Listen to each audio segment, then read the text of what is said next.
We began this journey on 8th of November 2011 in a very small room. Since that day, we've given 100 Bhagavad Gita talks over a period of 108 weeks, which is an auspicious number. Thousands of people have come through these talks. We've now got over 150 hours of discourses just like this on the Bhagavad Gita. We do 1.5 hours every week. We've got 150 hours available for free on the internet on gitaclass.org for everyone. There is no barrier for language, it's in English. There's no barrier of costs, it's free. There's no barriers of geography, it's on the internet, it's on YouTube. It's now watched in 150 countries around the world. And there's no barriers at all. The Bhagavad Gita, just like the river Ganga, flowed from the heavens for all of humankind with the blessing of Shivji. With the blessings of Shivji, this divine river flow of thoughts of the Bhagavad Gita is available to you all. God bless you all. Thank you so much for being a part of this journey. To finish this auspicious occasion, I'm going to get 4 of our people who have given the Bhagavad Gita classes who are present today to read out the names of the topics of the 100 Bhagavad Gita classes that we've given, just so you can see the topics we have. Class 1 was an introduction to the Bhagavad Gita, the difference between spirituality and materiality. Class 2 was the essence of teamwork, the order in which the conscious were blown. Class 3 was the 3 states of thoughtlessness, thoughtfulness, and thought-freeness. Class 4 was 4 reasons that motivate any human being to perform any action. Class 5 was the importance of having a guru in one's life and the greatness of a guru. Class 6 was the mortality of the body and the immortality of the soul. Class 7 was how to tolerate pleasures and pains. Class 8 was the 8-step method to attain peace of mind and to face setbacks. Class 9 was explanation of the Varna, it's not defined as caste, but the Varna system, eliminating history's biggest misunderstanding. Class 10 was the 3 questions that come up in a person's mind before they perform any action. Class 11 was the link between actions and the fruits and between free will and destiny. Class 12 is attaining a steady intellect by removing selfish desires and being content with the self. Class 13 was the 8 psychological steps that lead to the downfall of any human being. Class 14, the journey from self-confidence to self-esteem to self-valor to self-bliss. Class 15 was the difference between what's right and what's pleasurable. 16 was the difference between the path of action and the path of wisdom. Class 17 was a manual for controlling the mind and the senses. Class 18 was the 3 ways of performing actions, the worker, the artisan, and the performer. I think I did that one. Class 19 was the yagna, the science behind how the world works. Class 20 was the great game of life, the will to win and the 10 steps of how a human becomes a dev. 21 was the effect that food has on thoughts, why we worship cows and the tulsi plant. I did that one as well. Class 22 is why do people do a PhD entirely on the topic of Loka Sangraham, which is the maintenance of the world. And class 23 was an explanation of the 3 modes of nature and the 26 departments of the modes. And 24 was the 2 tests to discover your unique purpose in life and to reveal your gift within. And 25 was reincarnation explained, the 3 bodies we have, physical, subtle and causal. And that was chapter 4, 1 to 6. Class 26, the 5 reasons why God becomes incarnated and a study of the world avatar, incarnation. Class 27, 4 questions one should ask themselves if they wish to apply the Gita in their lives. Class 28, fluency in action, the relationship between actions and their consequences. Class 29, the qualities one needs in order to become free from the bondage of karmas. Class 30, a study of the different types of yagnas that enable us to achieve success in our lives. Class 31, reverence, inquiry and service as the 3 steps to learn wisdom from a guru. Class 32, how to acquire the quality of being decisive in life. Class 33, the anatomy of desireless action, the key to performing work at a peak level. Class 34, spirituality applied to materiality, how to attain yoga while enjoying material objects. Class 35, the art of Vashi, self-control, and the secret to self-confidence. Class 36, the difference between rituals, religion, God, philosophy, morality, and spirituality. Class 37, the vision of Samadhishana, seeing with an equal eye, and how to obtain this vision. Class 38, how to become free from the mental imprints that material objects leave. Class 39, the 7 qualities needed to be liberated from the cycle of birth and death. Class 40, the path to yoga, a study of the Yoga Sutras of Patanjali. Class 41, attaining a state of mind where nothing on the outside can affect your inner peace. Class 42, the goalpost to measure how much you are succeeding in your meditation. Class 43, attaining peace of mind by steadying the mind on the self and the consequences of yoga. Class 44, how to control the mind to achieve one-pointed concentration. Class 45, never does one who does good, dear friend, tread the path of woe. Class 46, guided meditation, session 1, breathing technique. Class 47, guided meditation 2, activating the chakras. Class 48, guided meditation session 3, chanting the Omkar.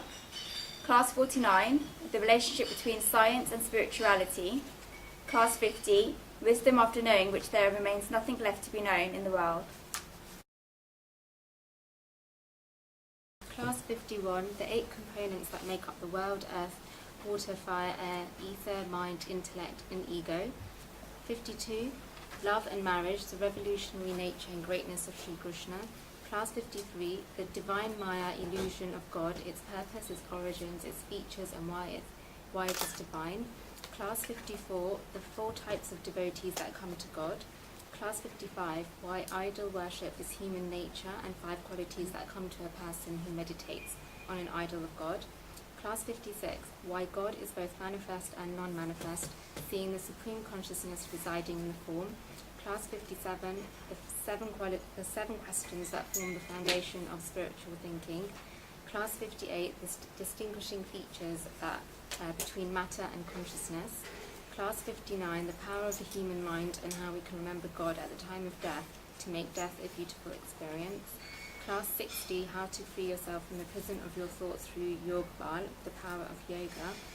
Class 61, the comprehensive guide to the mathematics, science and history of Om and the 23 main effects of meditating on the sacred syllable. Class 62, the formula for happiness for human beings and the link between vasana, desires, and time. Class 63, the concept of time and relativity in the universe, why there are far fewer written accounts of the history in the East when compared to the West. Class 64, the 7 questions that form the foundation of spiritual thinking. Class 65, a study of the Bhagavad Upanishads about the 2 paths that beings take after their deaths, the path of light and the path of darkness. Class 66, why only a person who does not cavail attains the royal secret of wisdom, an explanation of the penances Parvati performed to attain Shiva. Class 67, the characteristics of the royal wisdom and the royal secret, a study of the Yoga Vishashta Ramayan. Class 68, the building the foundations of Shraddha, faith, a study of the works of Srimad Adi Shankaracharya and Srimad Ramana Acharya. Class 69, the 6 principles that govern the universe and the study of Prakriti, nature, and its 2 parts, Maya, illusion, and Svabhav, own being. Class 65, lessons from the Mahabharata on how to face, challenge, and defeat people who do you wrong, who make you lower your head, and who try to take advantage of you without having any animosity towards them. The root principle of opposing the attitude and not the person. Class 71, a study of the lives of great devotees such as Chaitanya Mahaprabhu and Srimad Vallabhacharya and their revolution in Kirtan, glorifying God's name with absorption and immersion. Class 72, 12 ways in which we can see the Supreme Soul and how they can give us support and guidance in any situation in life. Class 73, how worship and meditation of God brings attainment of what people have not got and security in what they have. Class 74, the 4 things that God accepts from us: Pratnam, a leaf; Pushpam, a flower; Phalam, a fruit; or Toyam, water, and the deeper meaning behind this. Class 75, the verse we should all have written in our hearts: Know you for certain that my devotees never perish never. The story of Buddha's famous pupil Bhattacharya and the removal of the human guilt complex. how each and every human being has made at least one mistake in their lives, and why the doors of God are not closed to anyone. ShreeKrushna, everyone. Class 76, Reversing the Effects of Centuries of Discrimination on a Woman's Mindset and a Study of Great Female Saints in Indian Culture. Class 77, Shruti Sai Baba's Ability to See God's Vibhuti, Divine Manifestations in Each and Every Creature, and the 20 different types of feelings of human beings. Class 78, a study of the Vaya Purana about the 7 qualifications needed to attain the state of Marishta, which is the great sage, a long lifespan, vision of a mantra, being full of fortune, having a divine vision, being enhanced in qualities, seeing true Dharma, and being one from whom a lineage begins. Class 79, the perfect love that is without any reasons, without any expectation and without satisfaction, a study of the relationship of Ram and Sita in the Ramayana. Class 80, the unique symbolism of Lord Shiva, a study of Bhupendrabhai Mahamina Stotram. Class 81, a further study of the Omkar by looking at the life of Sri Ram Krishna Brahma's a step-by-step guide on how to chant a mantra and the lessons that we can learn from the greatness of Naradaji. Class 82, what we can learn from the sage Dashiji, Prahlad and Mira about staying true to one's principles. Class 83, why we worship Lord Ram and how one's life becomes purified by bathing in the river Ganga. Class 84, a study of the Devi Bhagavad and the life of Vidya Brayana Swami about the Gayatri Mantra. Class 85, Mahashri Vyasa, all words of wisdom and what a branch of learning has already been said by Vyasa. Class 86, Can We See God? A study of Swami Vivekananda, the greatest mystery in the field of spirituality. Class 87, guided meditation session 4, advanced breathing techniques. Class 88, guided meditation session 5, advanced chakra meditation. Class 89, the beautiful moment when ShreeKrushna gives the Divya Chakra, the divine vision to Arjuna. Class 90, Arjuna has a vision of and beholds the entire universe in the Vishvarup, the universal form of God. Class 91, Arjuna sees the Vishvarup, the universal form of God, as the guardian of the eternal Sanatana Dharma. Class 92, Arjuna now begins to see the future through the Vishvarup, the universal form. Class 93, verses that will lift you up in the most adverse of circumstances, verses on whose support saints have been living, verses that came directly from the mouth of the Vishvarup, the universal form of God. Class 94, the prayer chanted by Arjuna to the Vishvarup that has become a mantra to remove all one's fears and to give one courage in the midst of adversities.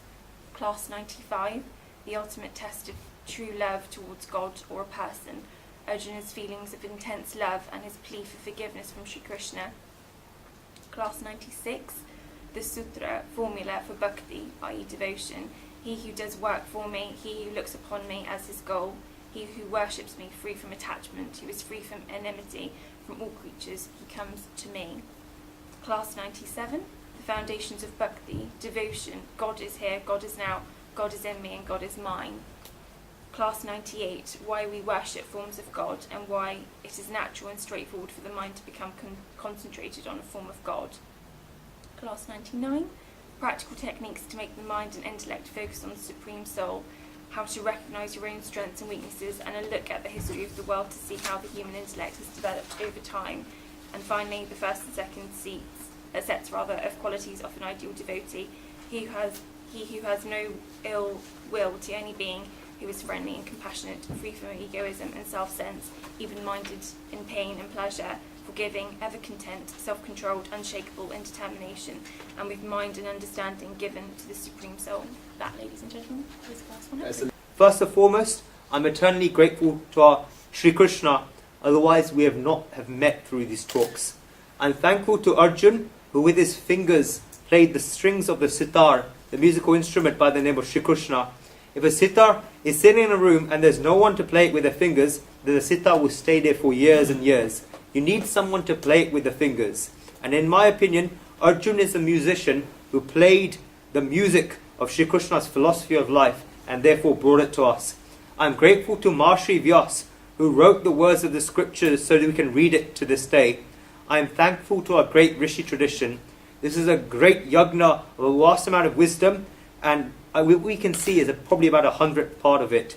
This is a snowball effect that I've been seeing for many years, and I know what's going to happen. Therefore, at the inception of this 100th talk, I'd like to express our gratitude. I'm grateful to Swami Vivekananda. From my childhood, I always felt like he's my older brother. I have not been able to understand why this. Guruji has also felt this. When Guruji was young and used to go on school trips to the Gateway of India, he always used to go to the statue. He would not go for lunch. He did not like going to the Elephanta Caves. He did not like going anywhere. During his school vacations, wherever he lived in Bhuleshwar, everyone used to be magnetized and go and stare at the 5-star Taj Mahal hotel. His friends used to stare at this hotel. Guruji used to stare at Swami Vivekananda. Guruji and I have always felt that he's our older brother standing there. I'm thankful to Pujyashree Bhupendrabhai Pandya, who has imparted this wisdom through the gift that was given to him by God, who has taught me the essence of the Bhagavad Gita. I am a complete Western person. I wear Western clothes. I have a Western mindset. I have a Western education. I eat Western food. I'm in a Western job. My entire life's in the Western, but my heart is Indian. My heart is in spirituality. My heart is in Bhagavad Gita just because of this person, Pujyashree Guruji. Whatever Indian Sanskrit wisdom I've been magnetized towards, for that I'll be thankful to two people, Guruji and Swami Vivekananda. Guruji he was thankful to his grandmother. His grandmother's values and the small stories she used to tell him when he was a child gave him constant companionship for 2 years. After that, Guruji had to go and chance to see her only during vacations. When he was 12 or 13 years old, he lost his grandmother, but he remembers her so much, like grandmother used to grow a beech. And the other, obviously, Swami Vivekananda. We have read his works in details and have formed a strong vision of life for him. I thank my parents, and we all thank our parents for giving us the opportunity, this culture from a young age, and have been imbibing us with these values and stories from a young age to be able to, we listen to them in our parents' laps, and now we sit in their laps telling these stories to you. I'm grateful for I've studied the works of many saints, but particularly when we're studying the Gita, I'm grateful to Srimad Adi Shankaracharya. I say his name with so much pride. At the age of 8, he became a sannyasi. If it wasn't for Srimad Adi Shankaracharya, everyone in this room would be Buddhist right now. What was the problem with Buddhism at the time? People were leaving their homes. He travelled when there were no cars, no horses, throughout India on the 4 corners and established Dharma in all 4 directions. I'm thankful to Srimad Ramanacharyaji. Srimad Adi Shankaracharya wrote the commentary on the Bhagavad Gita when he was 14 and Upanishads when he was 16, and these commentaries are studied as the best explanations on the Bhagavad Gita. Srimad Ramanacharyaji, who we cover his commentary in all our talks. I'm grateful, particularly when we study the Bhagavad Gita, I'm grateful to Pandit Shripad Damodar Satvakarji. His name is perhaps not that well known in society, but whoever wants to learn the Gita and its true meaning must study his work called the Purshat Buddhi Granth. He has written it in 3 languages, Gujarati, Hindi and Marathi. He is a saint of the 20th century. Near the town of Baldi, there's a small centre called Swadhyay Mandal, where he did a yajna for his entire life. He has given us translations of all the 4 Vedas, and these are authentic translations. He has even given us the translations of the Ramayana, the Mahabharata and the Gita. He has given discourses and has written books of many Puranas and of Yoga. Nowadays, whenever we give a discourse on the Gita, we immediately remember Pandit Shripad Damodar Satvakarji. His commentary on the Gita is so deep and so meaningful that whenever I speak on Gita, one would say that these are Pandit Satvakarji's thoughts. Just like we say for Vyasji that Vyaso Chistam Jagat Sarvam, all the word of wisdom in whatever branch of learning, art or science it is that which has been said by Vyas in one place or other. I say with full confidence that in the last 50 years, all the world of knowledge of the Gita is contained in the writings of Satvakarji. Moreover, I'm also very grateful to the following. Param Pujya Rang Shastri Atole. I've listened to his discourses a lot during my childhood. Vinoba Bhave, Dr. Radhakrishnan. If anyone asks for the most authentic translation and commentary of the Gita, always say Dr. Radhakrishnan. He's written an 18-page introductory essay. After that, he just leaves you with Krishna. Grateful to Dr. Radhakrishnan. I'm grateful to Prasandas Manik, Rajneesh Ji, Juwan Maskaro, Annie Besant, Ravi Shankar Maharaj, Gunwant Shah for his modern thoughts, Pujyabhai Shankarbai Purohit, Umar Shankar Joshi, Srimad Vallabhacharya, Swami Sachidanand Swami Sivanand. We're also grateful, I'm taking his name last, but with full respect, Swami Shri Akandana Saraswati Maharaj. The book that Swami Shri Akandana Saraswati Maharaj has given us on the Gita and his great wisdom of the scriptures is wonderful. If I gain any pleasure in breaking down each word and studying the Gita or any other scripture grammatically, then it comes from reading the Swami Shri Akandana Saraswati Maharaj's writings. I just think how great it would be if I had his outstanding knowledge of the Sanskrit language. I'm extremely thankful to all these great personalities, as well as many others, both known and unknown, for the writings and the thoughts. We've begun this study of the Gita by touching their feet, and now we've completed the 100 Bhagavad Gita talks in the city. These talks will continue every Tuesday with these guys from 7 o'clock to 8:30. Be there every week. These classes run entirely because of the audience and not because of the speakers. We have the wisdom. It's because of you these classes have run, so I thank you all so much.